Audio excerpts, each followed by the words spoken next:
¿Qué dicen 10:05?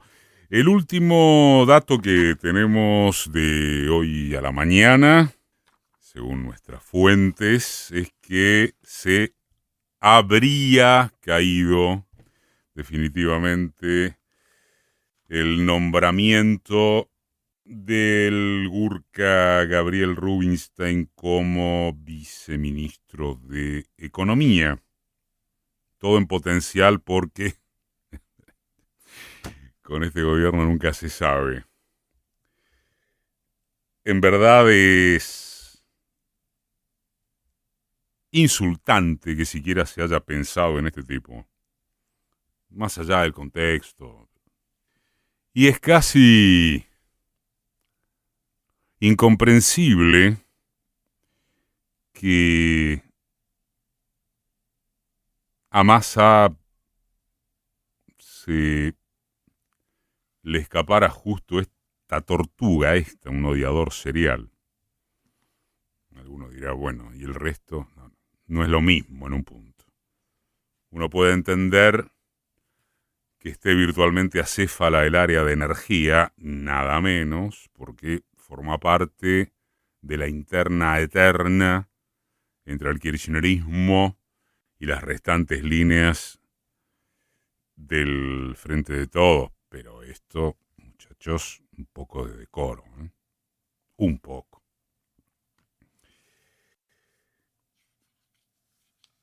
Quizá haya dos grandes preguntas relacionadas entre sí. Dos, puede haber muchas otras. Y de hecho hay algunas que están por encima de ellas, como la que por ejemplo se formula el sociólogo Ricardo Rubié en una nota de estas horas en la tecla ñ, cuando señala que desde el reformismo hoy en la Argentina surgen inquietudes que apuntan al futuro de este movimiento, digamos, el peronista, ante un mundo que ha incrementado la velocidad del cambio. ¿Es transitoria esta reestructuración del gobierno que de distributiva mucho no tiene? ¿O ha llegado para quedarse en un envase peronista y no macrista? ¿Se puede volver al otro camino? Porque, como dice Rubié, la sensación que queda es que el pragmatismo de hoy es el fracaso doctrinario y político de ayer. Y que si no se construye fuerza propia, no hay más remedio que jugar con las reglas del otro. Entonces, claro que una pregunta como esa o de ese tipo está por encima de muchas otras, pero decíamos que hay al menos dos que son las que comandan cualquier hipótesis que quiera trazarse sobre corto y mediano plazo. La primera es si el rumbo y las medidas enunciadas por Sergio Massa no son acaso prácticamente lo mismo que los grandes objetivos expuestos durante la gestión de Martín Guzmán y el interinato de Silvina Batakis. Y la segunda es si la gran y segura diferencia, consistente en que ahora se ratificaron o anunciaron cosas con muestras de unidad política, alcanzará para que el gobierno sobreviva en condiciones de llegar competitivo a 2023. Por favor, esto desde ya admite el inmediato retruco de viejo, los precios están por las nubes y vos venís con las elecciones de 2023. Es cierto, pero son dos cosas muy relacionadas que tienen que ver con que llegar competitivos es que haya recomposición de ingresos populares frente a la inflación. Acerca de la primera pregunta, y como es habitual, porque así debe ser, quien les habla se exime de consideraciones técnicas. Pero no hace falta ser economista, ni muchísimo menos, para opinar sobre aspectos básicos que surgen de lo expuesto, de lo intuido y de lo ya experimentado. Y después de todo, basta recordar que Massa tampoco es un profesional de la economía. Como noticia en su sentido de novedad, prácticamente la única es que habrá un agregado en la segmentación tarifaria de luz y gas, porque se establece un piso de consumo a partir del cual, no es respecto de todo el precio o el valor, quedan liberados de subsidios, el precio o el valor, como quiera decirse. Un anuncio que da lugar a polémicas que difícilmente se salden hasta que lleguen las facturas. ¿Es un tarifazo? ¿Es un ajuste que solo alcanzará a los consumos suntuarios o también a los elementales? Por lo pronto, pésima comunicación inicial al respecto. La cuenta de qué representan 400 kilovatios en qué periodo, a partir de cuánto insumen tales y cuales electrodomésticos que se usan cómo, la han sacado artículos periodísticos antes que la eficiencia informativa de quien tiene la primera responsabilidad, las autoridades. Todo eso para no hablar de que ni siquiera hay noticias sobre el piso de consumo gasífero y de que las empresas del área energética continúan ignorando olímpicamente la presentación de su esquema de costos, siendo que se trata de oligopolios naturales regulados por las concesiones del menemato. En otros términos, ya planteados desde el sentido común hace tiempo, ¿cuál es el margen de ganancia de esas corporaciones? La guerra en Ucrania y la elevación del coste de la energía importada que está afectando gravemente a las arcas públicas alcanzan para justificar que no se discuta apenas eso, sobre el tema. Ni discutir se puede de eso. Y dicho esto, ¿qué anunció Massa por fuera de lo que se conocía?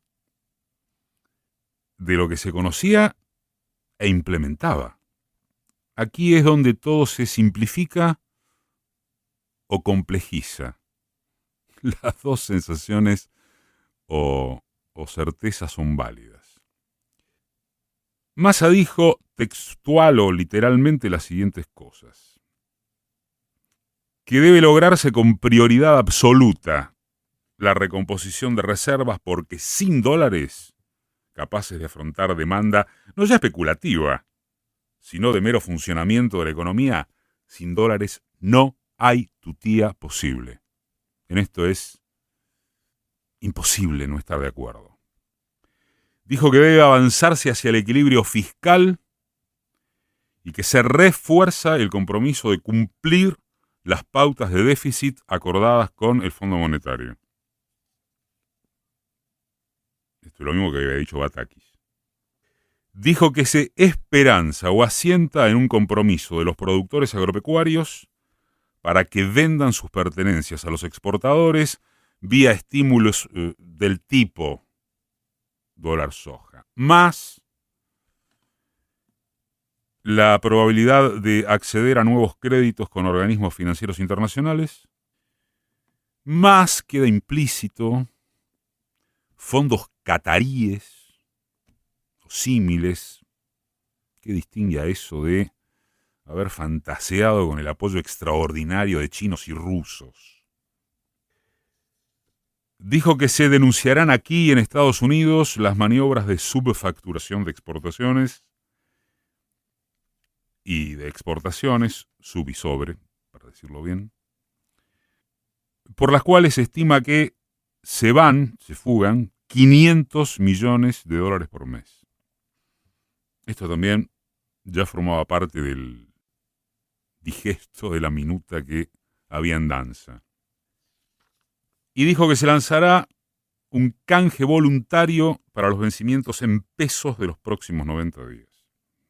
Dijo que habrá un refuerzo que ayude a los jubilados, que se reunirá con sindicatos y cámaras empresariales para ver si se puede recuperar ingresos de los trabajadores del sector privado. Ahí está en danza la suma fija. Que se revalida el congelamiento del empleo estatal y el manejo unificado restricto de las financiaciones al Tesoro. Batakis full. Y que se procurará una política para reordenar los planes sociales durante los próximos 12 meses.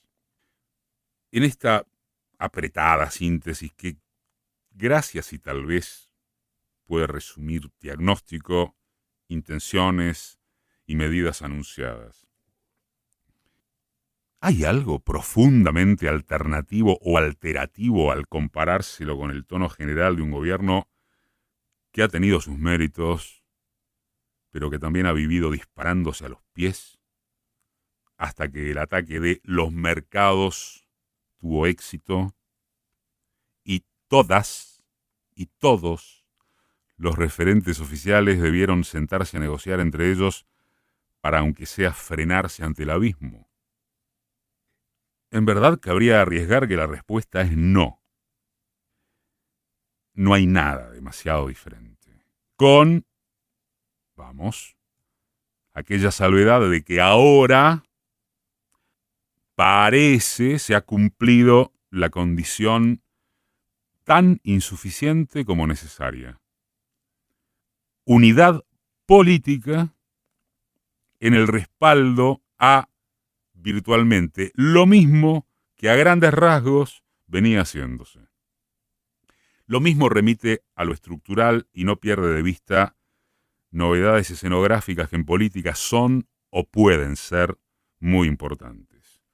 Una, comillas, nueva figura con peso propio, comillas, nuevos nombres que son más los amigos de masa que primeras líneas del establishment, ojo, y la impresión de que comenzó una etapa de, comillas, relanzamiento. Desde esa base, y atendiendo a la pregunta número 2, la de si alcanzará para que el gobierno sobreviva en actitud y aptitud de evitar el arribo de una derecha directamente salvaje, cuadra un par de probabilidades. Una es que el gobierno no lo conseguirá, porque es tarde para que esa derecha retroceda en sus afanes de desestabilización. Eso sugiere, e incluiría al Fondo Monetario, asestar golpes ya definitivos mediante otra corrida cambiaria. O bien, que la apuesta es a seguir desgastando más de a poco para que el campo quede raso a fines de brutalidades con apoyo o resignación popular. Shock devaluatorio, planes estabilizadores que recreen expectativas favorables al estilo noventoso, etc. Esa es una hipótesis. La otra es que el gobierno sí tiene con qué defenderse porque, reiterado, por abajo no hay chances de 2001. El sistema financiero es robusto. La clase media, que es la que estipula el humor social, se recupera o estabiliza desde sus sectores de empleo formal, que pierden contra la inflación claramente, pero no por goleada. Esos sectores. Y porque al fin o al principio los cambiamitas no ofrecen garantías, ni ahora ni más adelante, de controlar una conflictividad masiva que el peronismo o el envase peronista podría controlar mejor. Esa es la otra hipótesis. Son todas conjeturas que no pasan de ese rango y que hacen volver a la realpolitik de que es esto o lo peor lo cual, y ya lo hemos dicho también, suena largamente cansador, bajoneante, hasta cursi. Pero, ¿hay alguna idea mejor que aferrarse a la posibilidad de eventuales soluciones dentro del frente de todos y no afuera?